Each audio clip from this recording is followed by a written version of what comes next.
ජපන් භාෂාවෙන් පුද්ගලයන් ගණන් කරන හැටි තමයි ඔන්න අද අරන් ඇවිල්ලා තියෙන්නේ. එහෙනම් අපි බලමු. ජපන් භාෂාවේදී පුද්ගලයන් ගණන් කරද්දී මේ නින් කියන වචනය භාවිතා වෙනවා.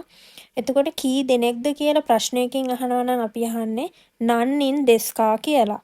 අපි ඒකට උත්තර දෙනවා නම් එක් අයෙක් නම් කියන්නේ හිතොරි කියලා, දෙන්නෙක් නම් ෆුතරි, තුන් දෙනෙක් නම් සන්නින්, හතර දෙනෙක් නම් යොනින්, පස් දෙනෙක් නම් ගොනින්, හය දෙනෙක් නම් රොකුනින්, හත් දෙනෙක් නම් නනනින්, අට දෙනෙක් නම් හචිනින්, නම දෙනෙක් නම් කියුනින්, දස දෙනෙක් නම් 10 දෙනෙක් නම් ජූනින් කියලා කියනවා.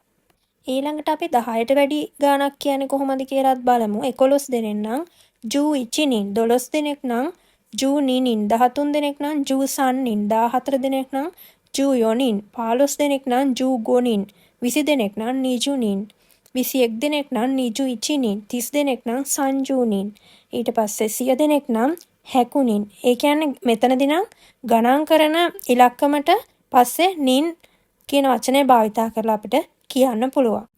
ඊළඟට මතක තියාගන්න ඕන විශේෂ දේවල් විදියට අපිට කියන්න පුළුවන් 1 සහ 2. ඒ කියන්නේ එක්කෙනෙක් දෙන්නෙක් කියද්දි විශේෂ වචන මෙතනදී භාවිතා වුණා ඔයාලට මතක ඇති.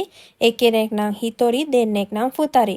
3 සිට ඉහළට සාමාන්‍යයෙන් අදාළ ගණන් කරන අංකයට නින් යොදලා භාවිතා කරන්න පුළුවන්. එතනදිත් 4 දෙනෙක් කියද්දි යොනින් කියන එක භාවිතා වුණේ. එතනදී පොඩ්ඩක් වෙනස් වෙනවා. 4 දෙනෙක් නම් යොනින්, යොන්නින් නෙමෙයි. ඊළඟට කී දෙනෙක්ද කියලා අහද්දි භාවිතා කරන වචනේ තමයි නන්නින්. නන්නින් දෙස්කා කියලා තමයි කී දෙනෙක්ද කියලා අපි අහන්නේ.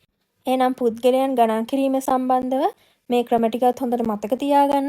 එහෙනම් මේ වගේම ජපන් භාෂා වීඩියෝ එකකින් හමු වෙනකන් හැමෝටම බයි බයි සයෝනාරා.